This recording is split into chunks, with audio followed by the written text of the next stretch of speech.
नमस्कार मित्रांनो, स्वागत आहे तुमचं शिक्षक भरती गाईडमध्ये. मित्रांनो, CTET, TET किंवा टेट सारख्या शिक्षक पात्रता परीक्षांमध्ये बालमानसशास्त्र हा विषय अत्यंत निर्णायक ठरतो. अनेकदा आपल्याला उपपत्ती आणि त्यांचे जनक लक्षात ठेवताना अडचण येते. म्हणून आजच्या या व्हिडिओमध्ये आपण सविस्तर विश्लेषण पाहणार आहोत, जे पाहिल्यानंतर तुम्हाला हे मुद्दे पाठ करण्याची गरज पडणार नाही.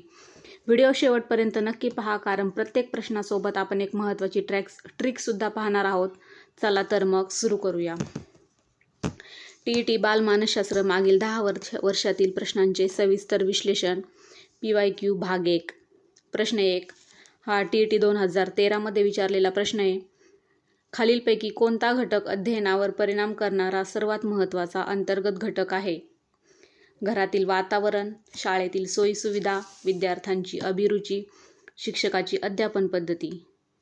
उत्तर आहे विद्यार्थ्याची अभिरुची. तर यामध्ये विद्यार्थ्याची अभिरुची म्हटल्यावरती आपण त्याची माहिती पाहणार आहोत. तर कशा प्रकारे विद्यार्थ्याची अभिरुची महत्त्वाची आहे? तर अध्ययनावर परिणाम करणारे 2 घटक असतात, बाह्य आणि अंतर्गत. शाळा, शिक्षक किंवा घर हे बाह्य घटक आहेत, पण विद्यार्थ्याची स्वतःची अभिरुची, आवड हा त्याचा मानसिक आणि अंतर्गत घटक आहे, जो शिकण्यासाठी सर्वात महत्त्वाचा ठरतो. म्हणून अंतर्गत घटकामध्ये विद्यार्थ्याची अभिरुची हा महत्त्वाचा घटक आहे. TET 2021 मध्ये विचारलेला प्रश्न आहे. अध्यापन प्रक्रियेत प्रकल्प पद्धती कोणी मांडली? अध्यापन प्रक्रियेत प्रकल्प पद्धती कोणी मांडली? तर आहे John Dewey, B.F. Skinner, doctor Kilpatrick, Jean पियाजे. उत्तर आहे डॉक्टर किलपॅट्रिक.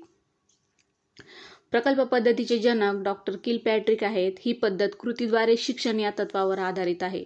जॉन डुई यांनी त्याचा पाया रचला, पण पद्धत म्हणून ती किलपॅट्रिक यांनीच विकसित केली. पुढचा प्रश्न आहे. बुद्धिमत्तेच्या अनेक घटक उपपत्तीचे जनक कोण आहेत? बुद्धिमत्तेच्या अनेक घटक उपपत्तीचे जनक कोण आहेत? ऑप्शन आहेत स्पियरमन, थॉर्नडाईक, थर्स्टन, टरमन. उत्तर आहे थॉर्नडाईक. थॉर्नडाईक यांनी ही उपपत्ती मांडली. त्यांच्या मते बुद्धिमत्ता ही अनेक स्वतंत्र घटकांनी बनलेली असते. त्यांनी बुद्धिमत्तेची तुलना वाळूच्या ढिगाऱ्याशी केली होती, म्हणून याला अनुवादी सिद्धांत असेही म्हणतात. पुढचा प्रश्न आहे. कोणत्या शास्त्रज्ञाने कुत्र्यावर प्रयोग करून अभिसंधान उपपत्ती मांडली? उत्तर आहे B.F. Skinner, I.P. पॅव्लॉव, J.B. Watson, Kohler. तर उत्तर आहे I.P. पॅव्लॉव. तर I.P. पॅव्लॉव हे रशियन शरीरशास्त्रज्ञ होते. त्यांनी कुत्र्यावर प्रयोग करून अभिजात अभिसंधान शोधले. नैसर्गिक उद्दीपक अन्न आणि कृत्रिम उद्दीपक घंटी यांचा संबंध जोडून त्यांनी शिकण्याची प्रक्रिया स्पष्ट केली. म्हणूनच कुत्र्यावर प्रयोग करून अभिसंधान उपपत्ती मांडणारे शास्त्रज्ञ आहेत I.P. पॅव्लॉव. पुढचा प्रश्न आहे. TET 2017 मध्ये आलेला आहे पेपर 1 ला. स्वमग्नता हा खालीलपैकी कोणत्या प्रकारचा दोष आहे?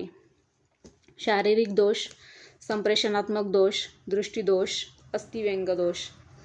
उत्तर आहे संप्रेषणात्मक दोष. स्वमग्नता, ऑटिझम. स्वमग्नता हा एक विकासलक्षी दोष आहे. अशी मुले समाजात मिसळायला घाबरतात, इतरांशी संप्रेषण करू शकत नाहीत. हा एक शारीरिक नसून तर मानसिक वर्तनात्मक दोष आहे. म्हणजे शारीरिक दोष काहीच नसतो, पण मनानेच त्यांना इतरांशी कम्युनिकेशन साधता येत नाही. पुढील प्रश्न आहे. TET 2021 मध्ये पेपर 2 ला आलेला आहे. किशोरावस्थेतील मुलांच्या वाढीवर सर्वात जास्त प्रभाव कशाचा असतो?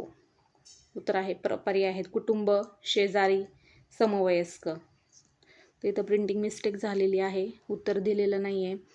तर किशोरावस्थेतील मुलांच्या किशोरावस्थेला वादळाचा काळ म्हटले जाते. या वयातील मुले पालकांपेक्षा आपला मित्रमैत्रिणींच्या समवयस्क गट विचारांशी जास्त प्रभावित असतो. त्यांच्यासाठी मित्रांचे म्हणणे हेच अंतिम म्हणणे असते. तर उत्तर आहे समवयस्क गट. TET 2015 मध्ये आलेला पेपर 1 ला प्रश्न आहे. अध्ययन वक्रामध्ये सुरुवातीला प्रगतीचा वेग कसा असतो? संथ असतो, मध्यम असतो, झपाट्याने असतो की प्रगती होत नाही? उत्तर आहे झपाट्याने असतो. जेव्हा आपण एखादी नवीन गोष्ट शिकतो तेव्हा सुरुवातीला आपला उत्साह खूप जास्त असतो, म्हणून प्रगती वेगाने होते. कालांतराने प्रगतीचा वेग मंदावतो, ज्याला आपण पठारावस्था म्हणतो. म्हणूनच सुरुवातीलाच प्रगतीचा वेग हा खूप जास्त असतो. मतिमंद बालकाचा बुद्ध्यांक साधारणपणे किती असतो? मतिमंद 140 पेक्षा जास्त, 90 ते 110, 70 पेक्षा कमी, 110 ते 120. मतिमंद म्हटल्यानंतर सामान्य बालकाचा 70 असतो, तर मतिमंद म्हटल्यानंतर 70 पेक्षा कमीच असतो. म्हणजे बुद्ध्यांकाचे वर्गीकरणानुसार 70 पेक्षा कमी IQ असलेली मुले मतिमंद गटात येतात. 90 ते 110 हे सामान्य मुले, तर 140च्या पुढेही प्रतिभावान असतात. आपण गिफ्टेड स्टुडंट म्हणतो त्यांना, म्हणून मतिमंद 70च्या आतमध्ये. TET 2017 आलेला प्रश्न आहे, आधुनिक मानसशास्त्राचा जनक कोणाला मानले जाते? Sigmund Freud, William Wundt, Aristotle, John Watson. तर उत्तर आहे विल्यम वुंट. विल्यम वुंट यांनी 1879 जर्मनीतील लिप्झिग येथे जगातील पहिली मानसशास्त्रीय प्रयोगशाळा स्थापन केली. तिथूनच मानसशास्त्राला विज्ञानाचा दर्जा मिळाला, म्हणून त्यांना आधुनिक मानसशास्त्राचे जनक म्हटले जाते. आधुनिक मानसशास्त्राचे जनक विल्यम वुंट, लक्षात ठेवा. प्रश्न 11 TET 2013 विचारलेला आहे, अनुभवामुळे वर्तनात होणाऱ्या कायमस्वरूपी बदलाला काय म्हणतात? प्रेरणा, अध्ययन, अवधान, परिपक्वता. तर उत्तर आहे अध्ययन.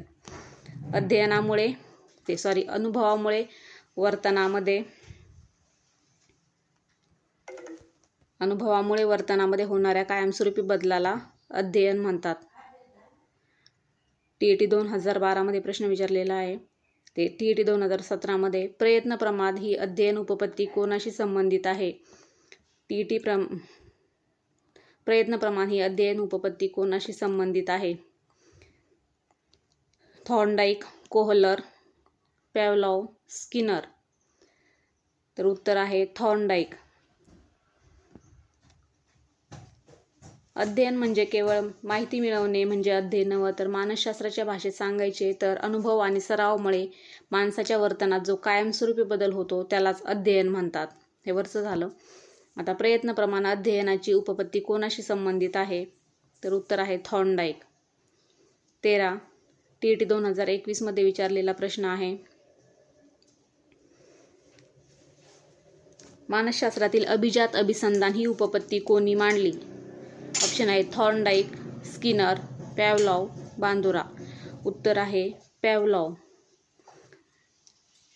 यात त्यांनी कुत्र्यावर प्रयोग केला होता. यात त्यांनी अन्नासोबत घंटीचा आवाज जोडला. काही दिवसांनी फक्त घंटी वाजवली तरी कुत्र्याच्या तोंडातून लाळ गळू लागली. शाळेत मधल्या सुट्टीची घंटा वाजली की मुलांच्या चेहऱ्यावर जो आनंद दिसतो ते अभिजात अभिसंधानाचे उत्तम उदाहरण आहे. अभिजात अभिसंधान ही उपपत्ती कोणी मांडली? तर पॅव्लॉव. हे लक्षात ठेवा. बुद्धिमत्तेच्या कसोटीचे जनक कोणाला मानले जाते? अल्फ्रेड बिने, स्टर्न, टर्मन, वेसलर. उत्तर आहे अल्फ्रेड बिने. बुद्धिमत्तेच्या कसोटीचे जनक. बुद्धिमत्ता मोजता येते का? याचे उत्तर हो आहे. तर अल्फ्रेड बिने यांनी 1905 जगातील पहिली बुद्धिमत्ता चाचणी तयार केली. त्यांनी मानसिक वय ही संकल्पना मांडली. त्यांच्या या योगदानामुळेच त्यांना बुद्धिमत्ता चाचणीचे जनक म्हटले जाते. शेवटचा प्रश्न आहे TET 2019 पेपर 1 ला आलेला आहे. कोणत्या शास्त्रज्ञांनी चिंपांजीवर प्रयोग करून मर्मदृष्टीमूलक उपपत्ती मांडली?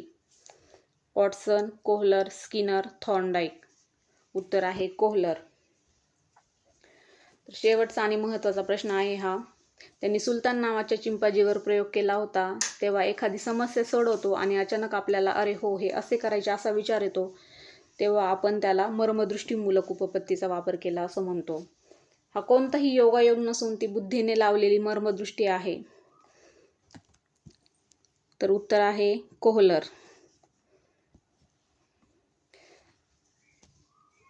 हे 2011 पासून आलेले प्रश्न म्हणजे इतर 2011 पासून TET मध्ये आलेले प्रश्न होते.